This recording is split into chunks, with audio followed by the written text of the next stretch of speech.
उत्तर प्रदेश के हमीरपुर जिले के मोहदा थाना क्षेत्र के अंतर्गत रमना नाम का एक गांव आता है। ये तारीख थी 13 नवंबर 2025 की। सुबह के तकरीबन 8 बजे दो नौजवान लड़के इस गांव के मेन रोड से गुजर रहे थे। तभी वो देखते हैं कि सड़क पर बड़ी मात्रा में खून फैला हुआ है और वो जो खून के धब्बे हैं वो सड़क से लेकर अंदर झाड़ियों तक जा रहे थे। जिज्ञासावश ये दोनों लड़के उन खून के धब्बों को फॉलो करते हुए झाड़ियां हटाकर जब देखते हैं तो इनके पैरों तले जमीन खिसक जाती है, क्योंकि उन झाड़ियों में एक महिला की डेड बॉडी पड़ी हुई थी। उस महिला के शरीर से काफी मात्रा में खून बह चुका था और सबसे अजीब बात ये थी कि उस महिला के शरीर पर एक भी कपड़ा नहीं था। ये दोनों लड़के चिल्ला चिल्ला कर आसपास से कुछ और लड़कों को इकट्ठा कर लेते हैं। सारे लोग वहां पर इकट्ठा होते हैं तो उनमें से कोई व्यक्ति पुलिस को भी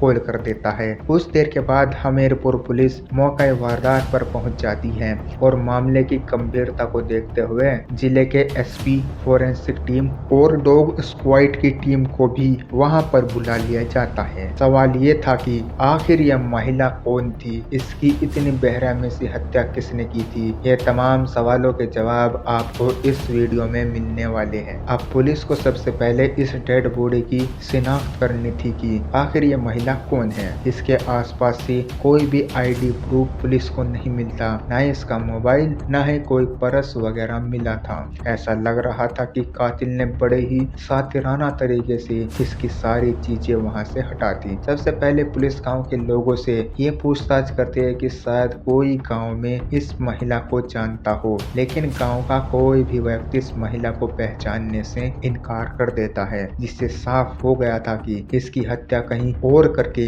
इसकी डेड बॉडी को यहाँ पर फेंका गया है। अब इसी दौरान कुछ गांव के लोग इस डेड बॉडी की फोटो लेते हैं और उसको सोशल मीडिया पर वायरल कर देते हैं। जब ये फोटो सोशल मीडिया पर काफी ज्यादा वायरल होती है तो 2 दिनों के बाद यानी कि 15 नवंबर 2025 को पुलिस के पास एक व्यक्ति का कॉल आता है। इस व्यक्ति का नाम राजेश था और ये पुलिस को कहता है कि सोशल मीडिया पर एक फोटो सर्कुलेट हो रहा है और उसमें वो महिला मेरी बहन के जैसी लग रही है। पुलिस बिना देरी किए इस व्यक्ति को और उसके परिवार के बाकी लोगों को पुलिस स्टेशन बुला लेती है। उस डेड बॉडी के फोटोग्राफ जब इन्हें दिखाए जाते हैं तो ये उस लड़की को पहचान लेते हैं और राजेश नाम का व्यक्ति पुलिस को कहता है कि ये कोई और नहीं बल्कि उसकी बहन किरण है। अब यहाँ से बॉडी की शिनाख्त हो चुकी थी, लेकिन अभी भी पुलिस को ये मालूम करना था कि आखिर किरण की हत्या किसने और क्यों की थी। पुलिस किरण के बारे में जब जानकारी जुटाती है तो मालूम चलता है कि ये महोदा थाना क्षेत्र के मकई गांव के रहने वाली हैं और 1 साल पहले किरण की जो शादी है वो विनोद नाम के एक सीआरपीएफ जवान के साथ हुई थी। लेकिन शादी के कुछ दिनों बाद ही किरण के पति की तरफ से दहेज की डिमांड हो रही थी। वो एक ब्रेजा कार और 5 लाख की डिमांड कर रहा था। इसके चलते वो किरण के साथ मारपीट भी करता था और इसी के चलते किरण अपने मायके वापस आ गई थी। अब पुलिस का जो सबसे पहले शक है वो किरण के पति विनोद की तरफ ही जाता है, क्योंकि यहाँ पर मोटिव भी था और हत्या के कुछ संकेत भी यहाँ पर दिखाई दे रहे थे। क्योंकि किरण के घर वालों का कहना था कि कुछ दिन पहले किरण के ससुराल वालों ने जहर देकर किरण को मारने की कोशिश भी की थी। तो सारे जो संकेत हैं वो किरण के पति की तरफ इशारा कर रहे थे। इसलिए सबसे पहले पुलिस उसी के घर पहुंच जाती है। वहां पर बारीकी से पूछताछ होती है। जिस दिन किरण की हत्या हुई थी उस वक्त विनोद अपनी ड्यूटी पर था। इसके सबूत भी पुलिस को मिल जाते हैं। विनोद के बाकी घर वाले भी अपने घर पर ही मौजूद थे। सारे सबूत, सारे गवाहों के आधार पर पुलिस को ये भी मालूम चल जाता है कि इस केस में किरण के ससुराल वालों का कोई भी हाथ नहीं है। कोई भी ऐसा एविडेंस पुलिस को नहीं मिलता जिससे विनोद और उसके परिवार के ऊपर शक जाहिर किया जा सके। अब इसी दौरान किरण की पोस्टमार्टम रिपोर्ट भी आ जाती है, जिसमें मालूम चलता है कि 12 नवंबर 2025 की रात 12 बजे के बीच में किरण की हत्या हुई थी। अब कार्यवाही में आगे पुलिस सबसे पहले किरण की सीडीआर यानी कि कॉल डाटा रिकॉर्ड निकलवाती है और उसमें पुलिस को मालूम चलता है कि 12 नवंबर 2025 की रात 8 और 10 बजे के बीच में किरण ने एक नंबर नंबर पर कई बार कॉल किया था। पुलिस जब उस नंबर की जांच पड़ताल करती है तो पुलिस को मालूम चलता है कि ये नंबर किसी और का नहीं बल्कि उत्तर प्रदेश पुलिस में सब इंस्पेक्टर की पोस्ट पर तैनात अंकित यादव का नंबर है। थोड़ी और छानबीन करने पर पुलिस को ये मालूम चलता है कि किरण ने अपने पति विनोद के खिलाफ दहेज उत्पीड़न का जो केस पुलिस में किया हुआ था, उस केस का जो इंचार्ज था वही अंकित यादव नाम का सब इंस्पेक्टर ही था। तो सबसे पहले तो पुलिस को यह लगता है कि जांच पड़ताल के कारण इनमें आपस में कोई बात हुई होगी। उसके बाद पुलिस उस इलाके के सीसीटीवी कैमरा चेक करना शुरू करती है जहां पर ये डेड बॉडी मिली थी। और यहाँ पर एक बहुत ही अजीब बात पुलिस के सामने आती है। पुलिस देखती है कि 12 नवंबर 2025 की रात को किरण एक गाड़ी में बैठी हुई एक कैमरे में रिकॉर्ड हुई थी और उस गाड़ी के नंबर की जब छानबीन की जाती है तो वो गाड़ी किसी और की नहीं बल्कि उसी सब इंस्पेक्टर अंकित यादव की थी जो किरण के केस को हैंडल कर रहा था। अब सबसे पहले लास्ट कॉल उसने अंकित को किया था, ये पुलिस को मालूम चला था। उसके बाद जो किरण है वो लास्ट टाइम अंकित यादव के साथ ही देखी गई थी, यानी कि इस केस में अंकित यादव का एक अहम रोल था और इसी के चलते पुलिस सीधा अंकित यादव के पास पहुंच जाती है। सबसे पहले उससे पूछा जाता है कि 12 तारीख को क्या किरण उसके साथ थी, इसमें वो साफ साफ इनकार कर देता है कि वो मेरे साथ नहीं थी। हालांकि उसने 12 तारीख को मुझे कॉल जरूर किया था और वो कॉल भी इसलिए किया था क्योंकि मैं उसके केस की छानबीन कर रहा था। अब पुलिस को यहाँ पर एक बात तो सच मालूम चली कि उसने लास्ट टाइम किरण से बात की थी, लेकिन एक बात अंकित यादव ने झूठ बोली कि वो 12 तारीख की रात को किरण के साथ नहीं था, क्योंकि सीसीटीवी कैमरे में वो साफ साफ दिखाई दे रहा था। और इसी आधार पर जो पुलिस का शक है वो अंकित यादव के खिलाफ थोड़ा गहरा हो जाता है, लेकिन बिना सबूत के किसी पुलिस अधिकारी को अरेस्ट करना इतना आसान नहीं था। इसलिए पुलिस किरण और अंकित यादव की मोबाइल लोकेशन निकाल लेती है। उसमें साफ साफ ये मालूम चल रहा था कि 12 तारीख की रात के 8 बजे से लेकर 12 बजे के बीच में किरण और अंकित यादव की मोबाइल लोकेशन एक ही जगह की थी। तो यहाँ से ये साबित हो रहा था कि लास्ट टाइम जो किरण है वो अंकित यादव के साथ ही थी और इन्हीं सबूतों के आधार पर पुलिस अंकित यादव को गिरफ्तार कर लेती है। सब इंस्पेक्टर अंकित यादव को गिरफ्तार करने के बाद जब उससे तीखे सवाल पूछे जाते हैं कि उस रात वो किरण के साथ क्या कर रहा था, आखिरी बार उसने किरण को कॉल क्यों किया था, साथ ही किरण के सीडीआर में ये भी पाया गया कि उससे पहले 4 या 5 महीनों में अंकित यादव और किरण की घंटों घंटों बातें होती थी। ये बातें कई बार दिन में तो कई बार रात में भी हुआ करती थी, जिससे साफ संकेत मिल रहा था कि ये लोग केस से रिलेटेड बातें नहीं कर रहे थे। जब ये सारे सबूत अंकित यादव के सामने रखे गए तो वो टूट गया। उसने पुलिस को कहा कि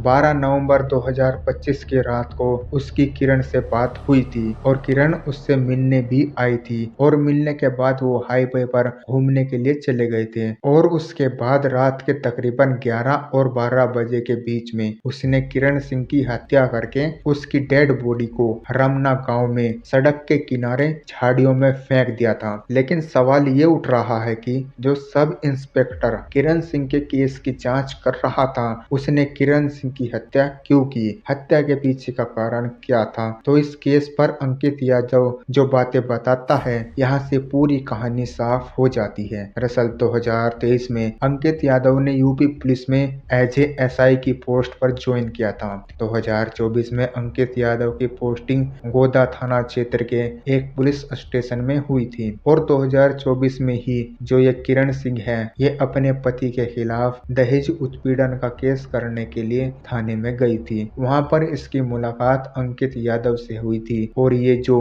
किरण सिंह है इसका जो केस है उसकी छानबीन करने के लिए भी अंकित यादव को ही अपॉइंट किया गया था। अब इसी दौरान अक्सर जो अंकित यादव है वो किरण से मिला करता था। किरण दिखने में खूबसूरत थी, कहीं ना कहीं वो अकेली भी थी और उसके इसी अकेलेपन का और मजबूरी का फायदा अंकित यादव ने उठाया। वो धीरे धीरे उसके करीब आने लगा। पहले तो वो केस के सिलसिले में किरण को फोन किया करता लगता था, लेकिन देखते ही देखते वो एज ए फ्रेंड किरण से बात करना शुरू कर देता है। दोनों में दोस्ती हो जाती है और देखते ही देखते ये दोस्ती प्यार में बदल जाती है, क्योंकि जो किरण है वो पहले से ही अपने पति की सताई हुई औरत थी। उसे एक साथी की तलाश थी। उसे अंकित यादव में वो साथी दिखा। उसे लगा कि शायद अंकित यादव से वो शादी करके अपना घर बसा सकती है।